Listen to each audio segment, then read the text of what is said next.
What's up with it, y'all? Yeah, I'm just tapping in. This was a video that came across my YouTube channel across my YouTube that I started watching, and I said, "Dang!" I said it's wild because as we go through life, we talk to people and we talk about certain things, and certain people share stuff with you, and when you hear it, it might not click right then.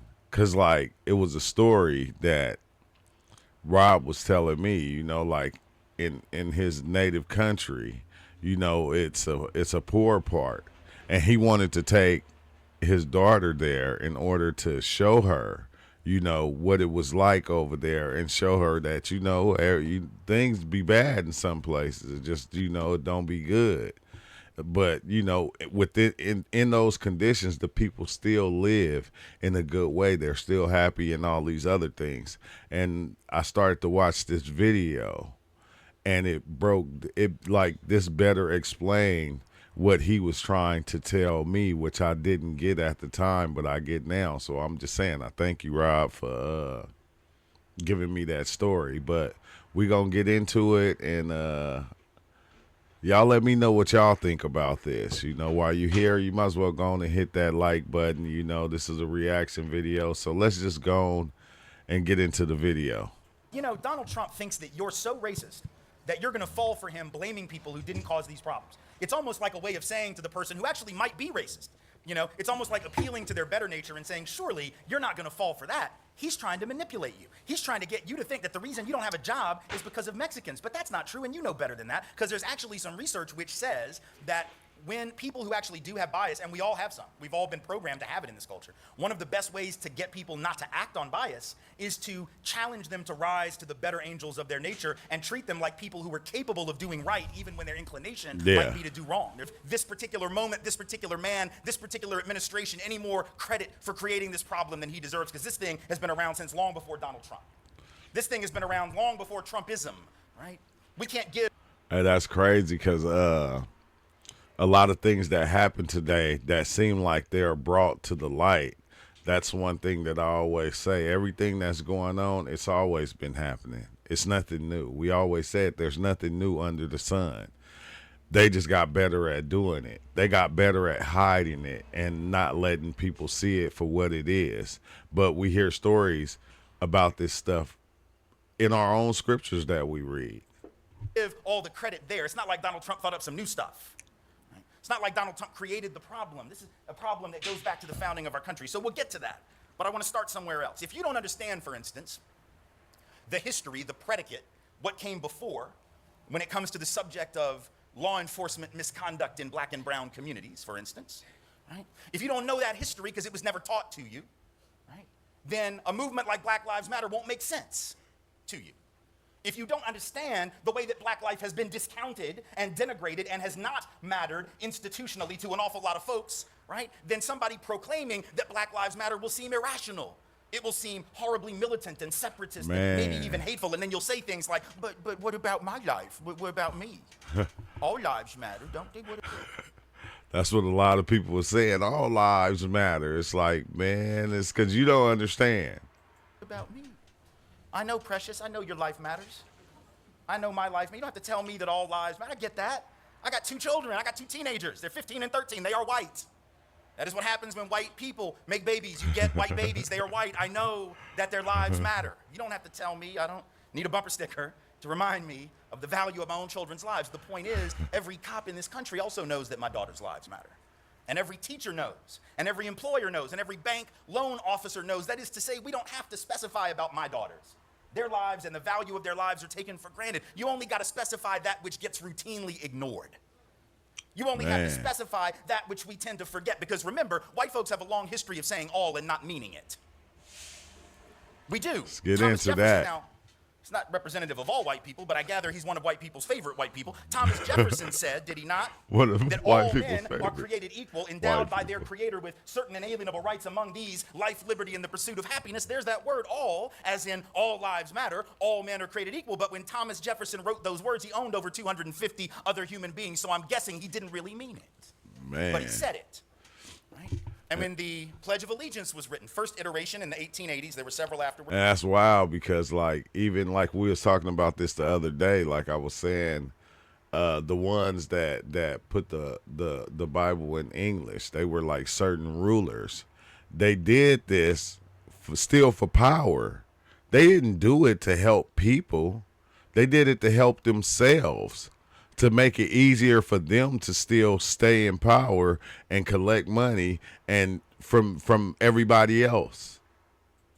We're through the 1920s, last iteration, last version, 1954. But in every iteration of the pledge, what's that last line? That never changed. With liberty and justice for whom?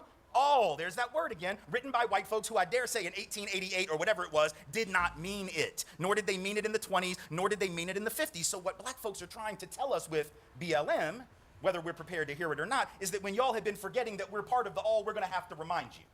And Black Lives Matter becomes that asterisk at the end of white folks all.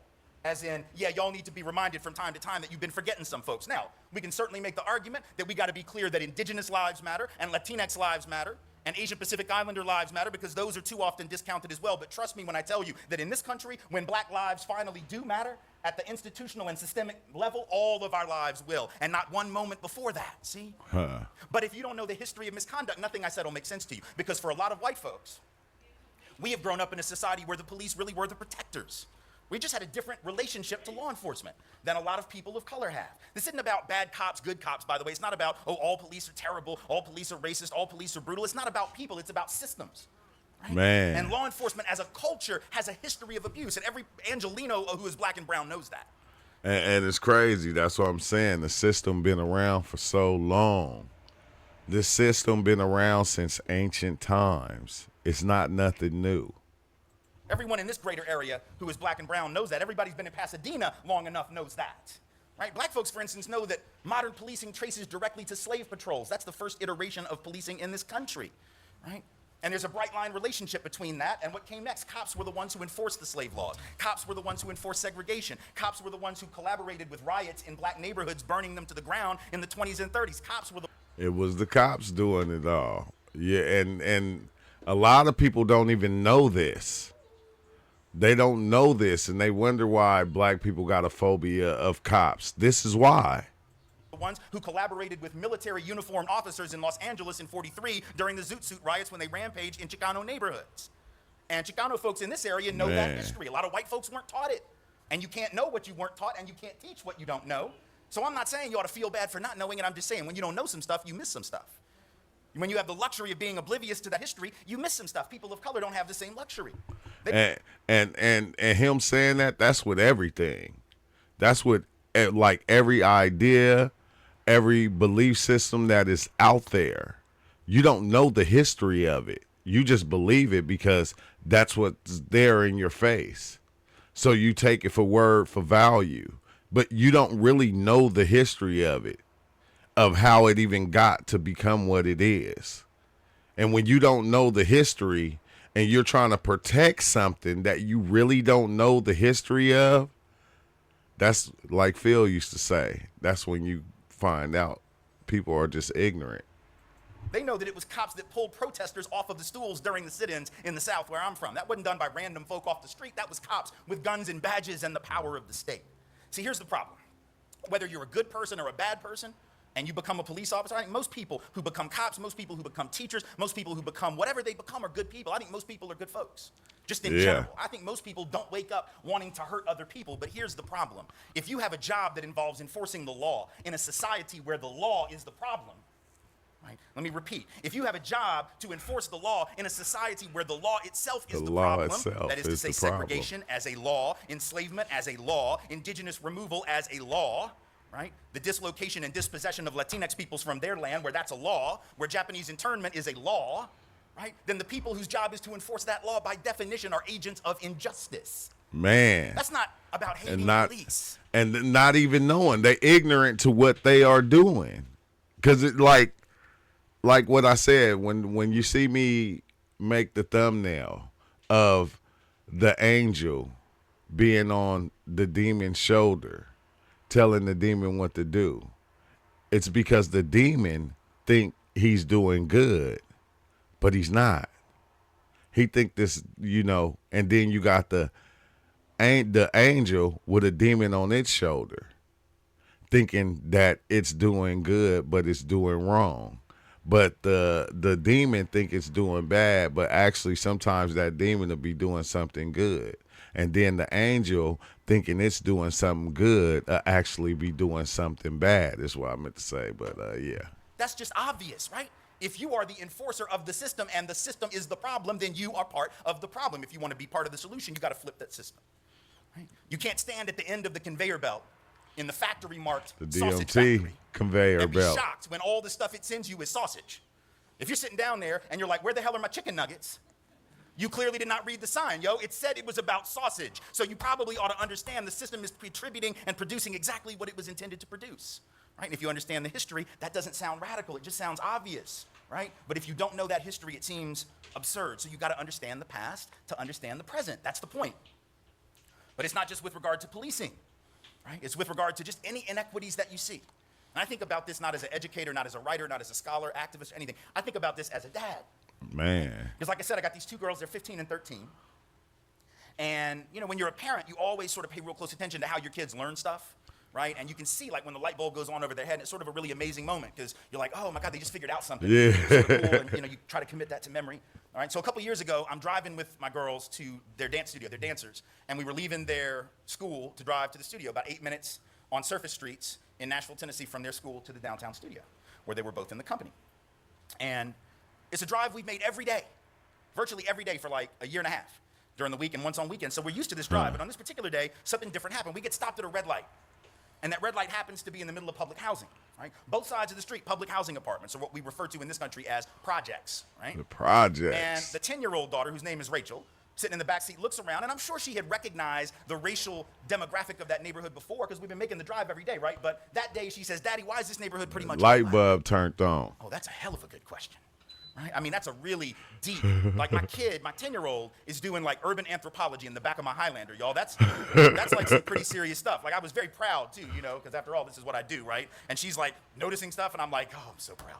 And I'm real happy because it's like the one question she could have asked me that I actually know the answer to, right? Because when you're a parent, your kids will ask you all kinds of crazy shit that you have no idea how to answer. Like if my daughter had said, Daddy, where does electricity come from? I'd have been like, psh. Google it. I have no idea. That's what I always say, Google it. But the it. one about how this neighborhood got black, I know that. That's the one, and so I'm all excited. I got the answer ready. I can't give her the PhD level answer because we only got 4 minutes left before we're at the studio, right? So I know I got to cut it down. I got to make it sort of easy. I got to make it digestible, right? So I've got the thumbnail version though. It's right here in my throat. It's about to come out, and then something happened that I didn't know was going to happen because I'm an only child, right? I didn't know this was a thing, but those of you who are not only children will instantly recognize what I mean. Apparently, when you have an older sibling, and you are in the presence of that older sibling, and you ask a question of your parent, right? And the older sibling hears the question, they will inevitably and without very much hesitation offer up their own damn answer, right? Just to show how smart they are, right? And so Rachel says, remember the question, why is this neighborhood pretty much all black? And Ashton, the 12-year-old, without missing a beat, as I'm getting ready to offer the answer, jumps up and says, redlining, which is scary ass. Hey, that's so true. Like the older one go jump in and go give it to you, like, because they heard it from you or they heard it from somewhere else. But this is deep right here where he go into redlining. Like I never heard about this. This is something, and if I did, I didn't understand it. But he broke it down to me. I said, oh, okay, that's crazy. Accurate if you know the history. And if you don't, you're about to. I was like, what? How did you know that? Have you been reading my books? Like, what? Is it Well, genetic? my kids do the same thing. It's like, it's genetic. Is it passed down? You listen to me talk a lot of times. Daddy knows. That's crazy. It was creepy. And the 10-year-old said, I don't think I know what redlining means. I'm like, yeah, I don't think your sister does either, but that was a hell of a guess.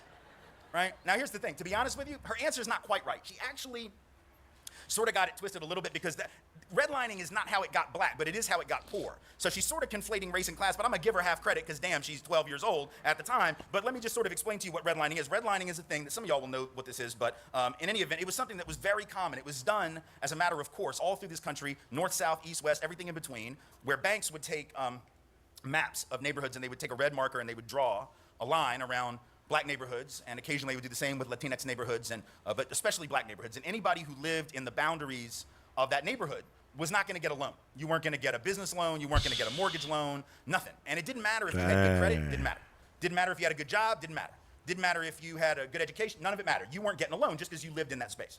And this was done generation in and generation out as a formal and totally legal above board practice until 1968 when the Fair Housing Act was passed. But even after that, the research tells us it continued indirectly, sort of informally, secretly. The research today says we probably got 3 to 4 million cases of housing discrimination against people of color. They still doing it. But you know, that's why we sung the song, man. We shall overcome anything. That's just what it is. Every year based on race, about half of those are in the mortgage market. They the other still half are in the doing rental it. market. So in other words, it's still happening. But it used to be Yeah, totally right now. legal. And as a result, right, that meant that those communities were starved of wealth. Those communities were starved of capital, right? Folks weren't able to start up businesses. And by the way, at the very same time they couldn't get those loans, they were knocking down neighborhoods to put up interstates and to put up shopping malls and to put up garages and office buildings. And most of the houses that got knocked down and apartments that got knocked down were being lived in by black and brown folks. 20% of all African-American housing in the country was knocked to the ground between 1950 and 1969 to make way for economic progress, highways, et cetera, right? So people of color were being denied capital, and the stuff they already had was being flattened by bulldozers, right? So that's how those neighborhoods became poor. But how did they actually become black or black and brown combined, folks of color? Well, that happened for a couple of reasons that are really important to know. First of all, most people don't know this history, but like Baldwin said, if you don't understand it, right, then you're not going to understand what you see. Ignorant. What he was saying in that quote I started with. What happens is the public housing that we were looking at right there in Nashville, and this is true public housing nationwide, that was created not for people of color. Most people don't know this history, but you need to. Public housing was created for white folks, right? For the first couple of years, it was very hard in most parts of the country for people of color to even get access to publicly subsidized housing. It was created. Hey, see, and it's crazy, right? Because he's telling you, public housing and all that, it wasn't even created for black folks. It was created for poor white folks. But us black people is so ignorant that when we see our own people struggling and we see them in public housing, meaning we talk bad about our own people because we don't understand a lot of the things that happened or went on that got people in the position that they're in. We thinking anybody that don't have nothing can actually go out there and get something. And that's a lie. That's like saying anybody that play basketball and that's good at it can play football or baseball and be good at it. Michael Jordan, one of the best basketball players. When he went to go play baseball, he was weak. That's just what it is. It's crazy, bro. For poor white folks, to give them an opportunity, a leg up to come into the so-called middle class. But at the very same time that the government creates those public interventions in the housing market better for their white own. people, they also created some other programs that were sort of duplications of that, but even better. They create the FHA loan program, the VA loan program, later on the GI Bill program. In theory, these were open to everybody, but in practice, virtually all the benefits went to white folks because the criteria to qualify for these loans, which were government guaranteed loans without which you could not have gotten a house in the 30s, 40s, and 50s. Virtually all the benefits went to whites because the underwriting criteria, the lending criteria, essentially excluded almost all people of color, with just a few exceptions. So in other words, the neighborhoods became racially identifiable because certain folks were able to hustle it out to the suburbs using those loans, right? Leaving the ones who couldn't get the loans in the city. And then you couldn't get a loan in the city because of redlining and other forms of discrimination. So these neighborhoods become white, these become black and brown, these become middle class to affluent, these become poor, not because of anything having to do with the people that live there, but having to do with the decisions made by people who most definitely do not live there, right? Man. Now, I get to the end of that story and we're at the studio. I drop the kids off and I'm wondering, God, I hope they got it, you know? They seem to, they're nodding, oh yeah, okay. They seem to understand, yeah? And as I'm driving away, I think to myself, that's a really important story because what if my kids ask me that and I don't know the answer? What if your kids ask you and you don't? What if a child asks a teacher in a classroom and they don't because they were never taught? Because were any of us really taught in K-12 about that process of racial discrimination? I wasn't. Nah, and then I'm going to let him tell it. I wasn't taught in AP history, and hell, that's the history for smart people. That's what they tell you. That's the history where you can supposedly handle anything. Apparently not that, though. You can't handle that. So they don't tell you that, right? And if I don't know the answer, do you think my kid stops wondering about the question? Nah. No, see, my 10-year-old who wanted to know why the neighborhood looked the way it did, right, is going to keep wondering. But if she asks and I'm like, oh, I don't know, she's going to keep wondering, what do you think her conclusion is going to be? Because she's going to come to her own conclusion. And you know what that conclusion is going to be. The one that's out there. The only one it can be in this culture. It's the conclusion that this society has already handed her. on a silver platter. What is it? You know, because it's the conclusion that comes from the fundamental guiding ideology of our country, the thing that we've all been taught, the thing that we've all been exposed to, the secular gospel of America, the creation myth of America, Genesis 1:1 of America. And you know what it is. The Genesis 1:1 of this country is what? Wherever you end up is all about you, right? Man, you feel now. That's what I'm saying. And people be thinking that, and it's like, nah, bro, it was designed for you to be where you at. You ain't there because you all the time. Bro, it was designed to be like that.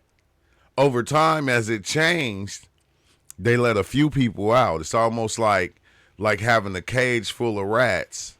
And then, some of the rats are pretty smart. So, you able to let out and walk or wander around the house. But the other ones, you keep them in there. You feel me? They stay in there. It was that cage was designed to hold them.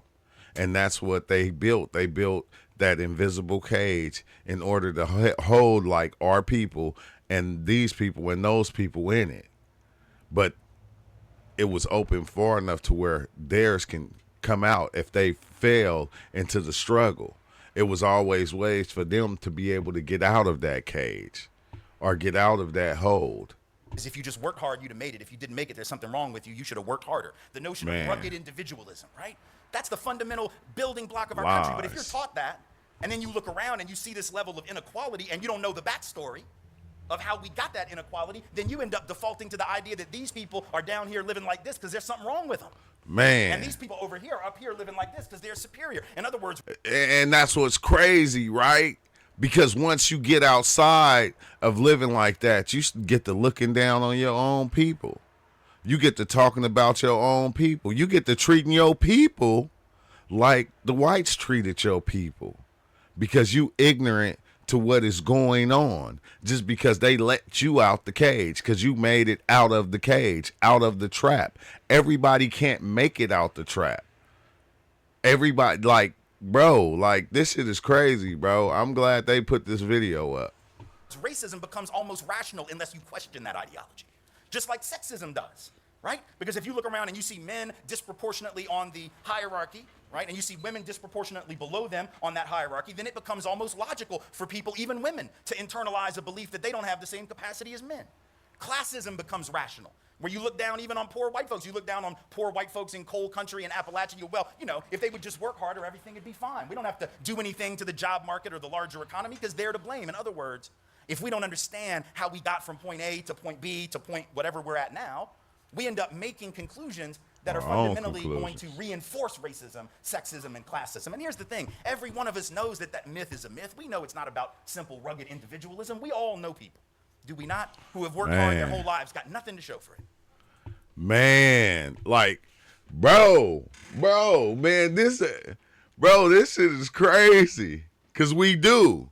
They whole life. Like I was just telling you about somebody that I know. Been working 30 years. Lose their job. Got nothing. You feel me? They ain't got no money saved up. They ain't got no pension. They ain't got nothing. Bro, nothing.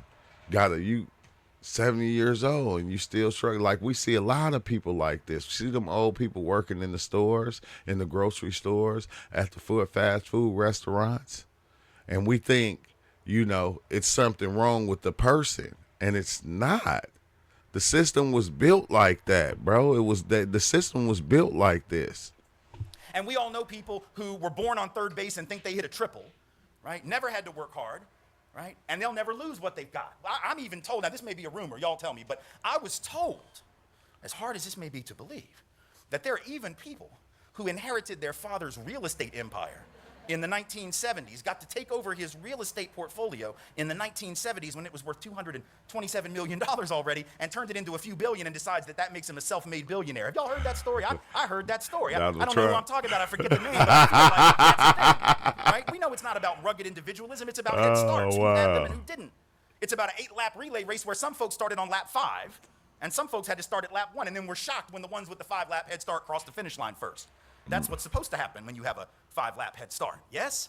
Right? Man. And so ultimately and look, the rugged, first of all, like even if you don't like my politics, can we just agree that there's no such thing as a rugged individual? That's like some crazy shit.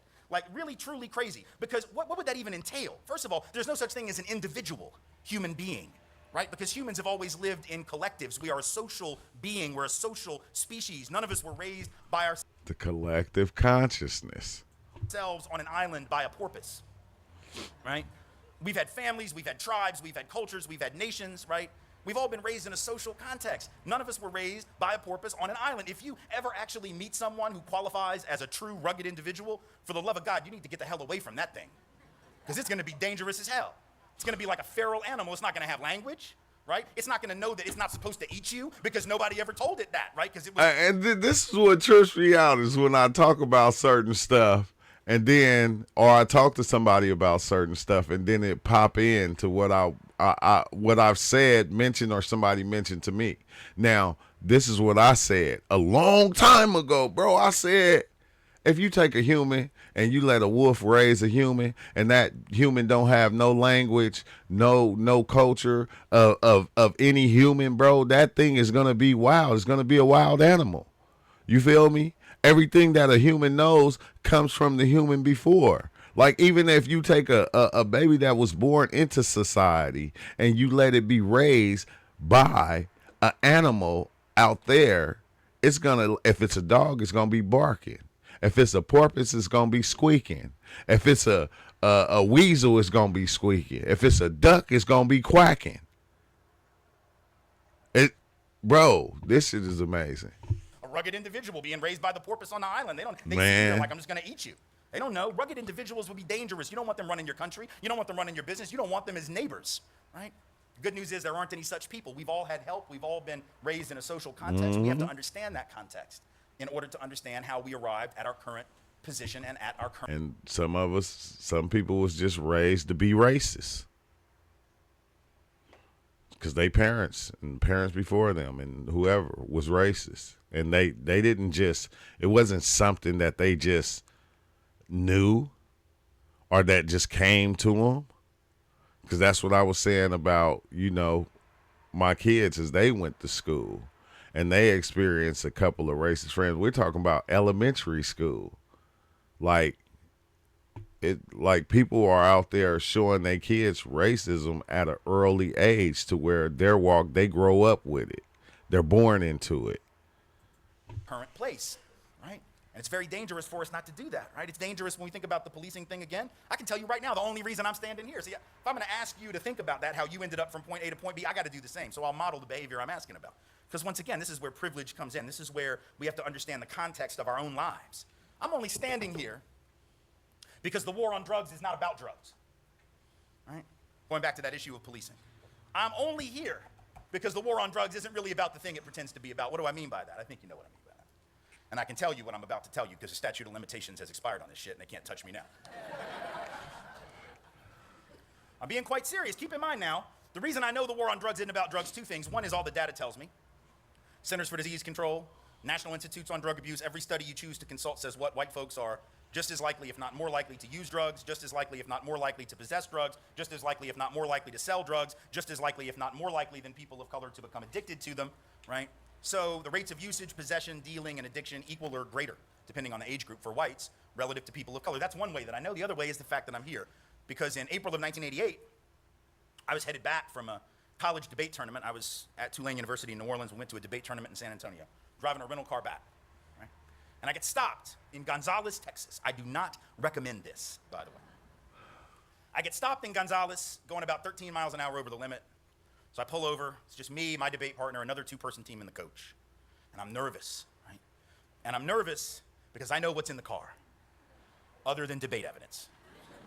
I know that at that moment, in the briefcase of my coach, is the following: 1.5 ounces of weed, and 8 balls of coke. 12 sheets of acid. Dang. Google it. And Yeah, that's why you're so smart. Oh my God. By the way, and I'm not encouraging this behavior. Yeah, I'm not. Dang. I'm just asking you a fundamental question. You know what the question's going to be, but I got to keep setting this thing up. Now, for those who are not drug users, either now or at any point, that is not for personal consumption, as you can probably imagine. That would kill anyone who tried to do all that. So that was my coach. He was a dealer on the debate circuit. He would deal to other coaches. He would deal to debaters. Right? So I get pulled over, and I know that's in there. And I'm nervous as hell because he comes to the door with that flashlight, right? Puts it in the face, and he's like, "I need to see your license." I'm like, "Of course, of course, of course." I'm looking for it. I'm looking for it. I'm looking for the damn thing. It's a wallet. It's got like 4 places it could be. Can't find the damn thing. And it seemed like it took 30 minutes. It was probably 20 seconds. But it seemed like it was a half an hour. I'm sweating, right? My eyes are getting big. I'm sweating crazy, just profusely. The air's on, doesn't matter. Sweating, right? And I just know that this is not going to go well. He says, "Would you like to come back and sit in the cruiser where the light's better?" I'm like, okay. I go back there. He's right, man. The light is way better in the police car. So I'm looking for it. I'm looking for it. I'm looking for it. Right? Finally, I turn over this one little, flap where you put pictures and credit cards and stuff. And there's my fake ID. I got that. He sees it. He goes, "Isn't that it?" I'm like, no. That's something else. I don't know. That's like I don't know what the hell that is. I don't know what that is. I don't know, even though it said driver's license right on the damn top. And he saw it, and he's like, "Are you sure?" And he starts to reach for it. And just as he starts to reach for it, now keep in mind, just the license alone is a misdemeanor offense, $500 fine, up to 60 days in jail potentially. He probably wouldn't have gone to jail for it, but they're going to search the car when he gets it, right? So he's reaching for it, and just as he does, I find my real license that magically reappears in a place that I thought I had searched 5 times. And I'm like, "Here it is. Oh, here it is," right? And he goes, "You sure that's it?" And he gave me a look that said he knew. He writes me a $75 ticket. He lets me go. Now, if you think that he wouldn't have searched that car with all the nervousness that I was exuding, the at least suspicious behavior that would suggest possibly something greater was up. If you don't think he would have searched that car if I were black or brown, you have not been paying attention. And I don't mean Exactly, because he would have been like, "Wait, you twitching?" When he put you in the car, he would have took everybody else out the car. You couldn't find your license. Oh yeah, everybody got to get out. It's been done to me before. Everybody got to get out the car. We have to search the car. It's a couple of times it didn't happen though, which times have kind of changed now a little bit, and you got some officers that be cool, but man. I mean to this lecture, I mean to life in general in America, right? So see, that doesn't take away from whatever genuine abilities I have as a speaker or as a writer or as a scholar or as a whatever, right? But it means that every one of us is where we are because of a confluence of factors, some of which have to do with privilege that we didn't earn, some of which are just about luck. Because the other reason I'm standing here is even stranger than that one. The reason I'm really standing here is because right after I graduated from college, I got a job in Louisiana working against a white supremacist neo-Nazi former Klan leader named David Duke, who was running for the U.S. Senate and governor in Louisiana in 90 and 91. Right, I was involved in the campaigns against him. It was sort of a high-profile thing, so those of us who worked in that effort got a lot of attention, probably more than the person who's 23 years old typically would have doing this work. But the only reason I got to do that job was because I'd gone to Tulane and I met the 2 men who started that organization. If I go to any other college, I don't meet them. Right? And the only reason I went to Tulane is because when I came out of high school, I was chasing a girl that went to Louisiana State. Right? That's the truth. I never even thought of Tulane, but I meet this girl at a summer debate camp. I realize I'm totally like geeking out on debate right now, but you just got to understand these are important stories, central to my life. I was at a debate camp at American University in D.C. summer between junior and senior year. I meet this girl, and in the manner of a 16-year-old, I fall in love, right? And I tell her I'm going to go to Emory in Atlanta. That was where I was going to go. She's like, "No, you can't go to Atlanta for college. We'll never see each other. You have to go to Tulane because then you'll only be an hour away, hour and 15." And then I'm like, "Oh, of course I will." Of course, that's what I'm going to do. Oh, wow. Naturally, that's what I'm going to do. Screw my entire life plan. I'm following you because those relationships always work out. And I'm not bitter, by the way. It worked out really well for me and for her separately. But That's hilarious. But if I don't meet her and she doesn't convince me to go to Tulane, I don't meet those men. And if I don't meet those men who start that organization, I don't get that job. And if I don't get that job fighting David Duke, my whole life goes in a fundamentally different direction. But here's the thing. The only reason I met her was because I was a debater. If I hadn't been a debater, I wouldn't have done that. The only reason I was a debater was because, and that hadn't been my plan either. He took That hadn't acid been my before. path. At least I didn't think. When I was a kid, I thought my path was baseball. I was a really good baseball player. Not as good as Donald Trump now, because you've heard Donald Trump wants you to know he was the best baseball player in New York City in 1962.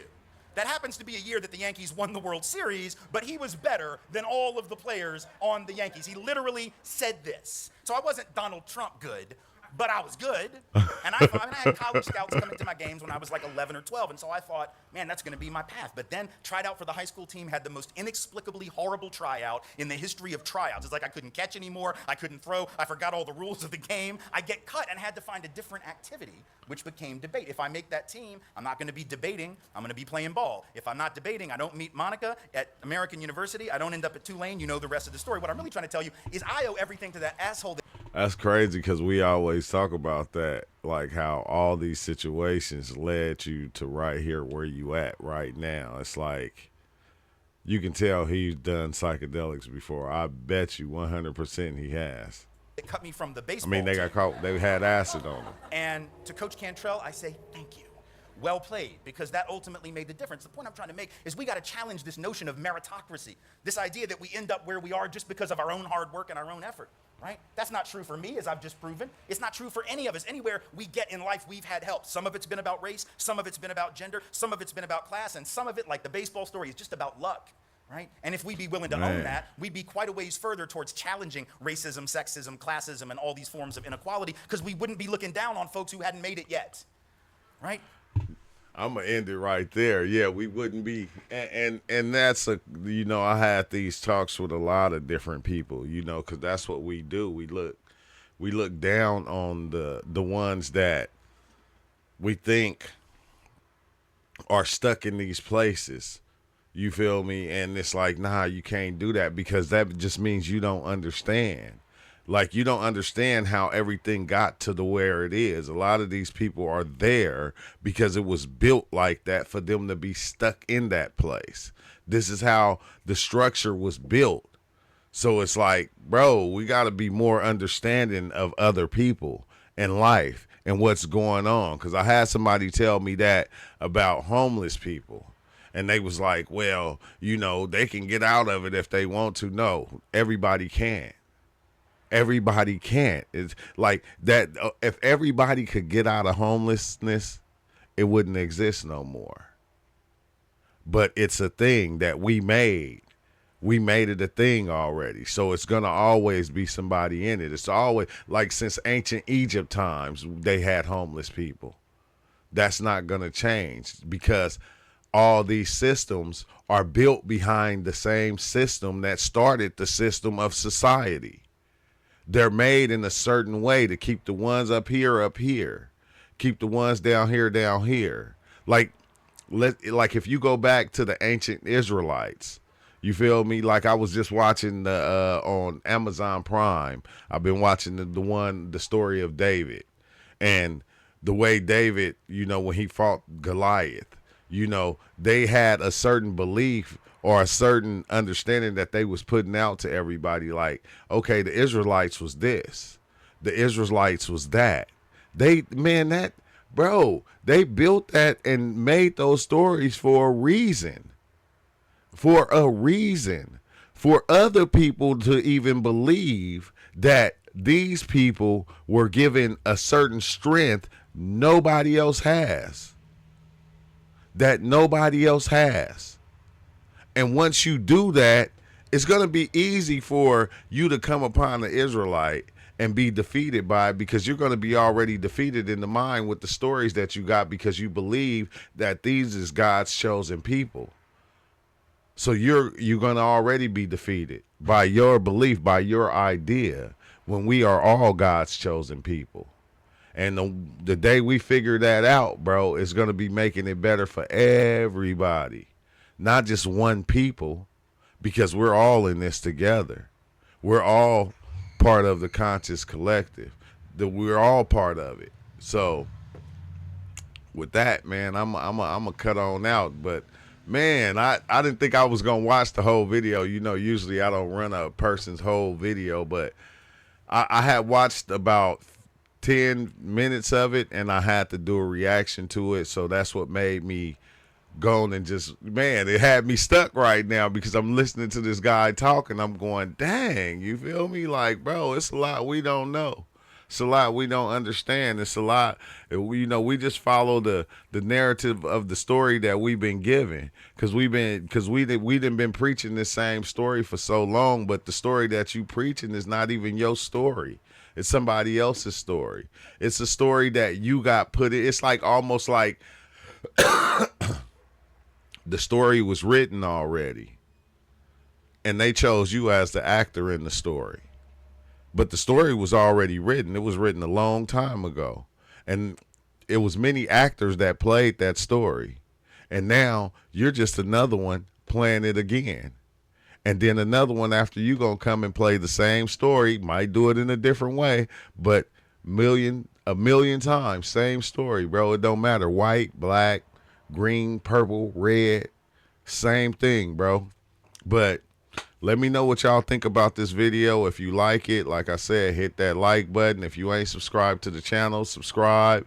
You know, I'm going to be coming with a lot of these different videos, you know, from now on. As you can see, I get into these reaction videos because it'd be kind of cool to watch them, because I feel like over the time of me doing YouTube, the 8 years of me doing YouTube, there's nothing I haven't said.